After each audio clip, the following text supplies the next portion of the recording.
Well, I believe money is important, but central banks won't control it. Okay. Reagan pretty much understood this. Reagan was a gold standard advocate, and he understood, and and a lot of people believe Volcker effectively targeted gold when he overcame inflation in the 1980s. Inflation, when Reagan assumed office, was 15-20% a year. Interest rates were spiking. People were predicting peak oil, peak population, peak food. Famine and plague was prophesied. And Reagan was remorselessly optimistic, and he was willing to accept Volcker's terrible recession of the early 1980s in order to overcome inflation and restore the soundness of money.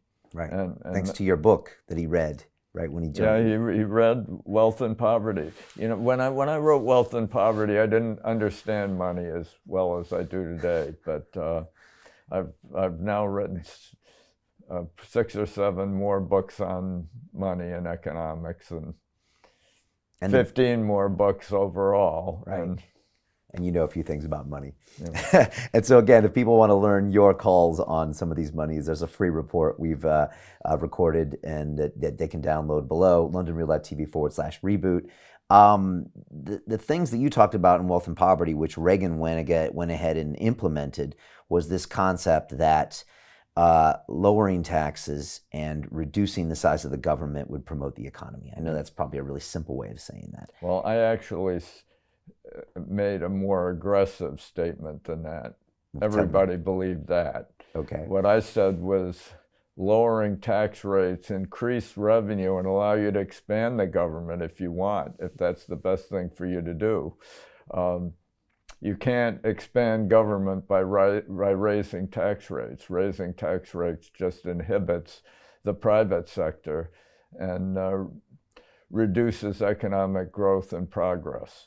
So I said, lower tax rates yield more revenue. And the World Bank, a guy named Keith Marsden at the World Bank, did quite a good study that showed that taking all the economies of the world, countries with low or declining tax rates, grew their governments 3 times as fast as governments with high or rising tax rates. And the reason the countries with low tax rates could increase their governments 3 times as fast, government spending, was that their private economies grew 6 times as fast. And this is the rule. This whole idea that our problem is austerity, that we're spending too much, and if we just raise taxes to pay for our government spending, we'll balance of some budget or balance some ledger in heaven, and we'll prosper again, is just completely incorrect. That strategy is futile, and so even I think that most government programs, really most of them, have lots of bad effects and probably are net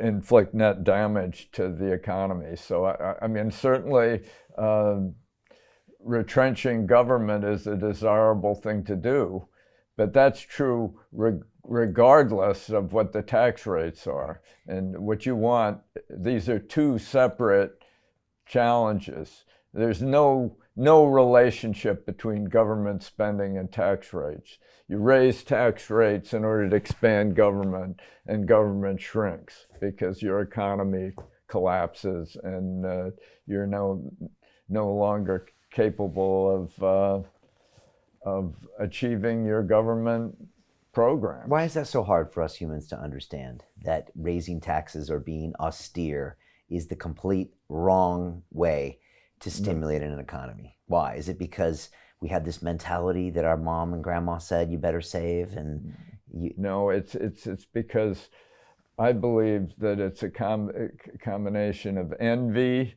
I mean, people want to tax the rich. I mean, this is what leftist parties constantly, they pretend that the rich are somehow avoiding taxes and they need to pay more in order to redistribute resources from the rich to the poor. It's all that redistributionist idea that Karl Marx's great mistake at the time of the Industrial Revolution. That was our final human achievement, and from then on we just redistribute wealth. And today it's believed that all the wealth we need is in the coffers of Google and Facebook and Walmart and whatever, Alibaba, and that now we just need to redistribute the existing wealth, Amazon, Bezos's wealth. Right. And Bezos wants to anticipate these demands by setting up the global warming fund, right? Yeah, right. But that's flawed because, like you said with Marx, he forgot the fact that we must continually innovate as a culture. We must learn new things, test ideas, like you said. Yeah, and capitalism gives us the chance to do that. So let it run is what you're trying to say. Yeah, let it run as it should. Right. That's right. And the human race constantly faces big unexpected challenges. I mean, now the coronavirus is a threat. Where capitalism could help there. Sure, absolutely. I just came from Seattle a few days ago, where I met with Matt Schultz, who's one of the great biotech geniuses of our era. And he has 4 companies he started that address various opportunities in biotech, making biotech into an information science rather than a chemical science, and reprogramming human bodies to produce what they need to overcome many such perils as coronavirus and other.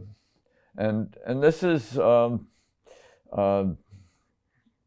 but this capitalism will solve these problems. Government can't do anything about it. The poor Chinese government is thrashing around trying to quarantine people, and maybe that will work for a while. But ultimately, if you're going to deal with viruses and plagues which continue to recur, you're going to have creative pharmaceutical industry that can address these problems, and biotech industry that can address these threats.